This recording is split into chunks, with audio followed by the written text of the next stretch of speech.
Everybody knows that 2026 is a U.S. midterm election cycle. That's the big election of 2026 by any standard. There are not many other really important elections to global investing. There are a lot of elections, but they're almost all either countries of some significance with regional elections or tertiary countries. They're not the countries that you normally hear about, and they will not impact the markets much. The big elections that could matter more importantly are in the back of the year, October-ish, in a similar time frame to the U.S. Midterm elections, in Israel and in Taiwan.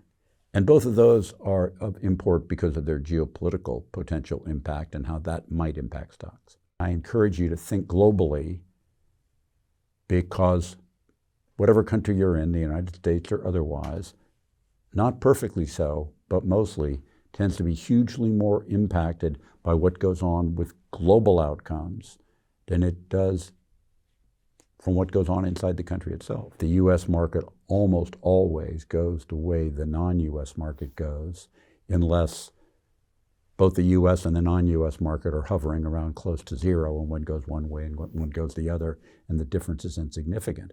But otherwise, if the world goes one way, so is the U.S. If the U.S. is going one way, so is the world.